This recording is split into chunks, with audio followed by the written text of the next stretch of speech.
যেটা হচ্ছে ভাঙাও যায় না, তোড়াও যায় না। এখানে ওইদিকে হচ্ছে তারা ওই ভালো করে এরা লোহা দিয়ে ব্যারিকেড করেছে, এখানে বাঁশ দিয়ে করেছে, বাঁশ পুঁতে করেছে। এখানকার জেলা শাসক ঘাতক কে হয়, তার ঘাতকদের সুরক্ষা দেওয়ার জন্য এখানে করছেন। সমস্ত জেলা শাসকের যিনি হচ্ছে রাজ্য সরকার, সমস্ত জেলা শাসককে এই নির্দেশ দিয়েছেন। রাজ্য সরকারের যে মুখ্যমন্ত্রী মমতা ব্যানার্জি, যিনি মানুষকে সুরক্ষা দিতে তিনি হচ্ছে ব্যর্থ হয়েছেন, তাকে অবিলম্বে পদত্যাগ দাবি করছি আমরা।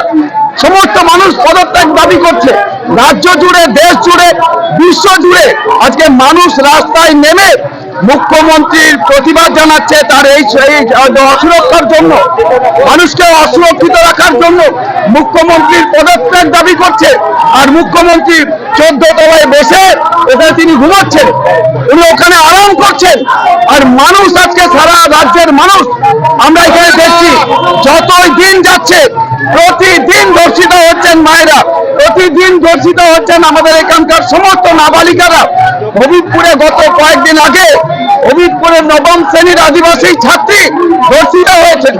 আর ধর্ষকের পক্ষে এখানকার তৃণমূলের কংগ্রেসের জেলা সভাপতি, ওখানকার হবিবপুরের ব্লক সভাপতি কৃষ্ণ মুর্মু, তারা 25 লক্ষ টাকা দিয়ে রফা করতে গেছে। কেন আজকে ধর্ষকের শাস্তি হবে না?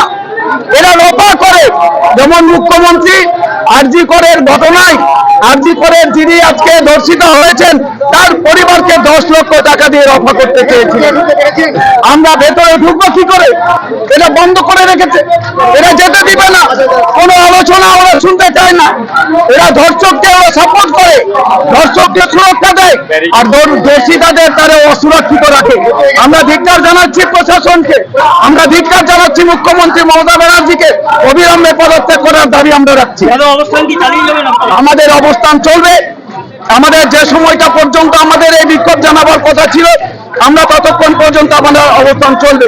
আর জেলা শাসক, এই অবস্থান শুধু আজকেই শেষ নয়, এটা আমাদের চলবে যতদিন পর্যন্ত আরজি করের তিলোত্তমার বিচার না হবে, তিলোত্তমার তার সুবিচার না হবে তার পক্ষে, ততদিন পর্যন্ত আমাদের আন্দোলন চলবে। আমরা রাস্তায় নেমে প্রতিবাদ জানাবো, আর মুখ্যমন্ত্রীকে অবিলম্বে আমরা পদত্যাগ করতে।